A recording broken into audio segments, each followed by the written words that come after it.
Et puis surtout, ces chaînes d'information, il y a pas de pluralisme des voix. On me dit qu'il y a pas de pluralisme, il ne faut pas se raconter des sornettes, il n'y a pas de pluralisme des voix. On l'a vu sur les Gilets jaunes, on l'a vu sur la réforme des retraites, on l'a vu sur tous ces sujets d'ampleur aujourd'hui. Sans la crise sanitaire, c'est la même, hein, parce que finalement, quand vous prenez, moi, c'est mes 4 sujets, c'est 4 caps finalement, pour montrer cette déconnexion et cette sédition de la classe médiatique parisienne, je le précise toujours, envers une partie du peuple français.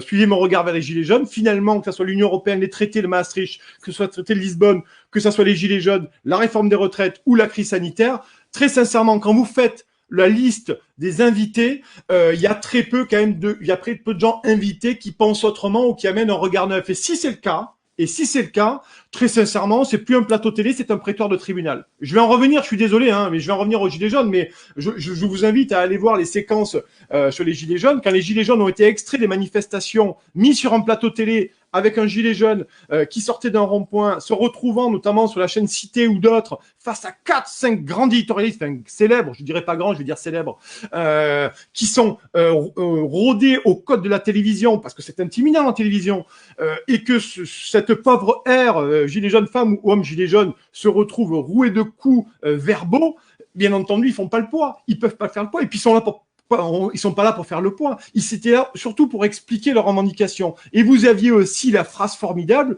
On demandait à ces gens pendant 15 minutes, 20 minutes, alors qu'il y avait 22 minutes d'émission, de dénoncer les violences dans les manifestations. Donc, ces gens-là, en fait, se sont retrouvés complètement dans cette espèce de truc incroyable et ils n'ont pas pu s'exprimer. Et puis, il y avait une hargne, rappelez-vous la hargne, la condescendance, le mépris. Il y avait un éditorialiste célèbre dont je parle dans le livre, qui à un moment donné a quand même dit, il a pas pu s'empêcher, il a dit les gilets jaunes sont quand même des gens méprisables. Donc, pour en revenir à ça et pas parler des gilets jaunes, je veux dire simplement par là, c'est que pour en revenir à la question des chaînes info, finalement, il y a une information en un sens, en sens unique, et ça, c'est très, très compliqué. Et faire une information en sens unique en permanence ou faire de l'information avec des omissions quand même qui sont grossières, les gens ne sont pas dupes.